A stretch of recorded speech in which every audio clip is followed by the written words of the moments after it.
back to the shop.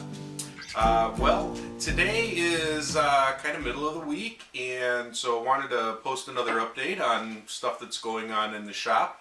I have been cleaning and reorganizing in the shop this week, so I haven't gotten a lot of work done on the anvil or the alpaca cage or the tools that I need to clean up and restore.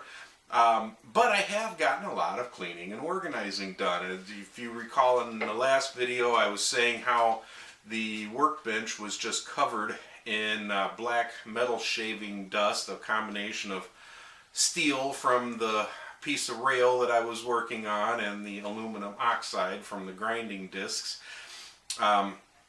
So anyway, I've got all of that cleaned up, and while I was at it and doing some reorganizing, I realized that having my toolboxes all sitting here on the wobbly workbench wasn't probably the best idea in the world, because those all became filled with the same black dust. So I had to empty all of those out and clean everything in it and clean out the drawers. And so anyway, that was a fun adventure, and got that taken care of and moved the toolboxes over to the dark side, over to the low workbench, which actually kind of works better.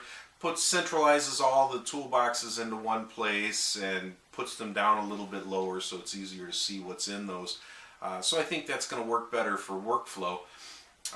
Also puts them over by my mallet rack and all that sort of thing. But anyway, exciting thing, last night as I was going to bed, I got a text message from my friend Merle, who asked me if I would have a use for a ring sizing mandrel, which of course, you all probably know the answer to that was of course.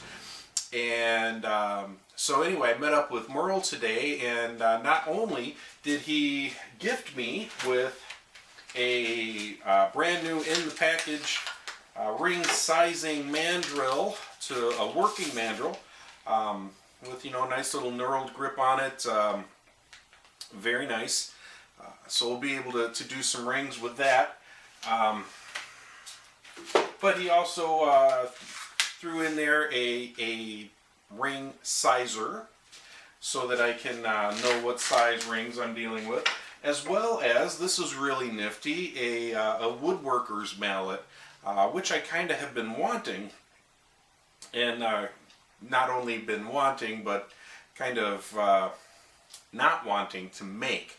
I suppose, you know, it's not all that difficult to make. This one looks like, if I had to make a guess, I'd say it's made out of a maple. It's very hard wood, made in England, so you know, it's fancy. So anyway, thank you for that, Merle. I really appreciate that. I'll put that to good use. Maybe even see if we can make you something using the mallet as payment for that. Lots of folks have been asking to meet the alpaca. So I have a special guest in the shop today, and I'd like to introduce everyone to the average alpaca, my daughter's beloved authentic alpaca wool plush alpaca. I asked her just before I started up the film what the alpaca's name is, and she says, you know, I never really gave it a name. I guess it's Avvy, the average alpaca. So meet Avvy, the average alpaca. Maybe the channel has a new mascot. We'll have to see how that all plays out, but still in the works is his new home, assuming of course that he is a he, and that he is not a she.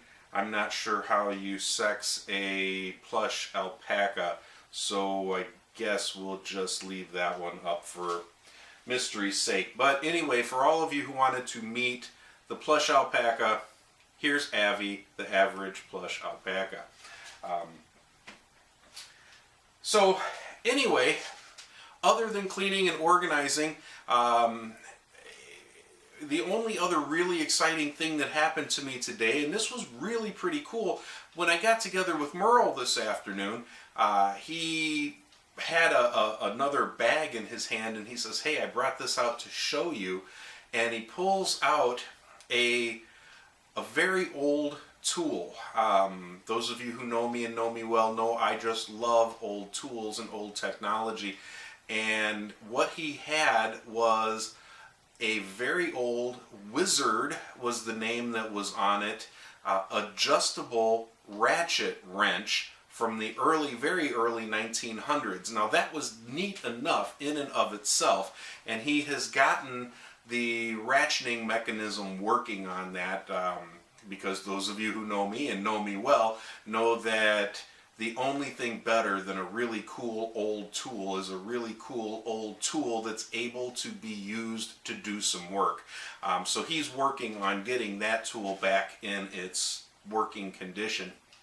And right now the jaws that open and close to make it an adjustable ratchet are a little frozen. So we're kind of conspiring that maybe here in the near future he and I can get together and maybe we'll do something together to work on that, toying with electrolysis and to remove the rust, or perhaps the ultrasonic cleaner, or something. We'll do something, and we'll videotape that when we do it. But we'll get the Wizard adjustable ratchet from, I think he said it was from 1910.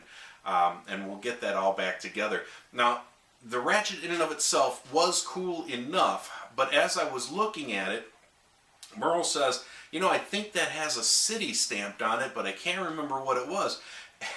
So I pull off the glasses and get real close to it, because I'm an old man and I don't have bifocals on my glasses because of vanity, and I got real close to the tool so I could read it, and it actually said, "The Richards Manufacturing Company, Aurora, Illinois." And that is just really super cool, because not only do I know a little bit about the Richards Manufacturing Company in Aurora, Illinois, those of you who know me and know me well know that I have lived in Aurora, Illinois for the past several years, from 1978 all the way up to 2015.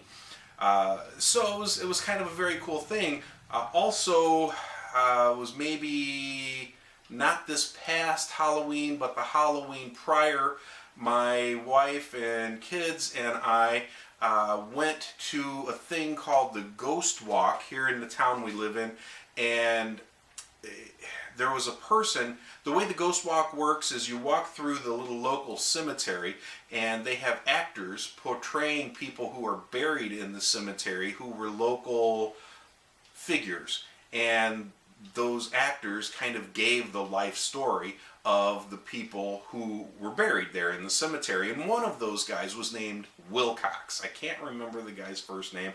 I probably should have looked it up before I started to talk about it, but his last name was Wilcox. And Mr. Wilcox and his brother had a company building doors in the early 20th century, the teens and early 20s. And they had the patent for the first overhead rolling bay door. Now, if you don't know what an overhead rolling bay door is, it's the kind of door that most of us are familiar with on a garage that has, or a barn, that has a U-channel and big roller bearings attached to the top of the door, and you would roll the door on that channel and open a big bay for a garage or a barn or that sort of thing. And they had the first patent for the first commercially successful rolling bay door. And Mr. Wilcox and his brother got to be too big, and they just couldn't handle the production anymore themselves. So they got together with a guy who was in a nearby city, Aurora, Illinois, and partnered with him. And over the course of several years, one ended up buying out the other, and they became Richards Wilcox Corporation.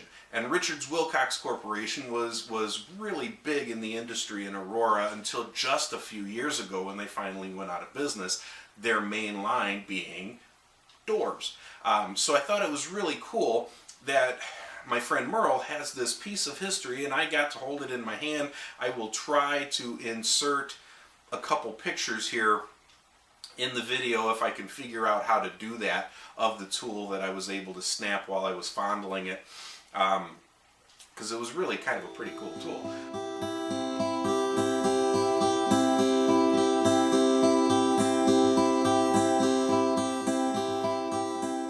It was neat that he has this little piece of history of the Richards manufacturing company before Richards partnered with Wilcox to become the Richards Wilcox, just huge company in Aurora, Illinois. And so anyway, that was all really cool, and sorry to nerd out on you a little bit history-wise there, but it's one of the things I really have an interest in. And when you can couple history with tools, it's a good day. So anyway, there's the excitement. Like I said, I hopefully I will try to insert a couple pictures of that tool if I'm not able to figure out how to do them, and you'll know if I'm not able to figure out how to do that because you won't see them here in the video. So if you don't see them here in the video, be sure to hop on over to my Facebook page and check out the pictures over there. You can also hop over to the Instagram page and see the pictures there because I'll post them up over there as well. Thanks for stopping by. Thanks for taking the time to watch the video.